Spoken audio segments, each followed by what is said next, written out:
Bracha, mes chers amis, une ségoula extraordinaire pour la parnassa, mais pas pour la parnassa, pour la richesse.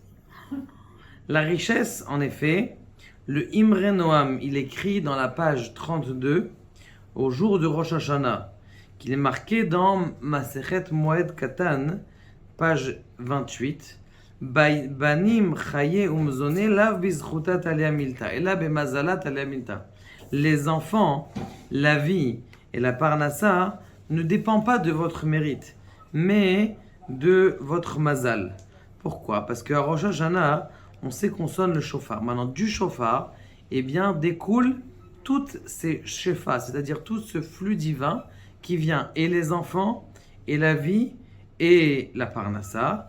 Et d'où est-ce qu'on le sait? Parce que le mot shofar, ce sont les acrostiches de Pkudat, Sarah, Rachel et Hana, c'est-à-dire que ces trois femmes-là, eh bien, elles ont été écoutées pour avoir des enfants. Sarah, le jour de Rosh Hashanah, Rachel, le jour de Rosh Hashanah, Vechana, le jour de Rosh Hashanah.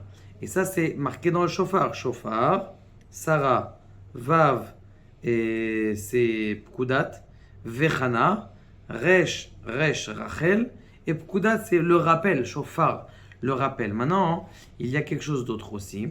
Arrête, on sait que c'est marqué dans le Teilim 81, Tik'u b'chodesh shofar, sonner dans le mois du la shofar. Tik'u, c'est la valeur numérique de richesse. Osher, la richesse et sonner le shofar, eh bien, c'est la même valeur numérique. Alors, et en effet, on peut dire deux choses. Première chose, c'est de bien faire teshuva, parce que le shofar, il faut le faire résonner à l'intérieur de soi. Mais aussi de bien écouter le shofar et de bien conscientiser la grandeur d'Akadosh Baruch Hu, puisqu'on est en train d'être mamlich et on est en train de donner la royauté à Akadosh Baruch Hu lorsqu'on fait le shofar.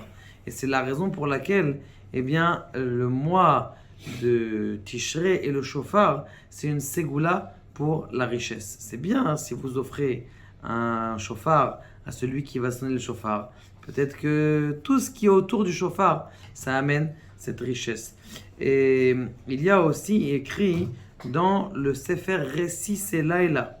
Il dit comme ça, Sheya'ale zichronchem lefanav, ikar hazikaron bayom ha'u, imitzad hazikaron nimshach chaim, vetam mechaye et kulam. Ça veut dire quoi? Mechaye et kulam, qui fait vivre. Qui fait vivre, c'est-à-dire qui donne à manger. Comme certains disent qu'Akadosh Baruch Hu, il ne va pas donner de la vie ou de la nourriture à quelqu'un qui est mort, puisqu'il n'en a pas besoin. Et là, forcément que quand quelqu'un est pris pour la parnassa, il prie aussi pour la vie. Maintenant, n'oubliez pas, ce qu'il est marqué dans la Masechet Berachot. Comment est-ce qu'on prie pour la parnassa? Ne prie pas pour ta parnassa à toi. Premier niveau de prier pour la parnassa, c'est de prier pour la parnassa, que je puisse faire grandir mes enfants dans la Torah, dans les mitzvot, vechoulé. Deuxième niveau de la parnassa, et là, c'est un très grand niveau, c'est de prier. Kadosh Baruch Hu, tu vois bien que je suis en train de souffrir. Donc, je prie pour toi, pour la souffrance de la présence divine. Je sais que tu es en souffrance parce que tu souffres avec moi. Quelqu'un qui prie pour la souffrance de la Shrina, parnassato me'ofefet lo ketzipor. Sa parnassa, elle s'envole et mitkapelet, elle se double et elle s'envole comme un oiseau.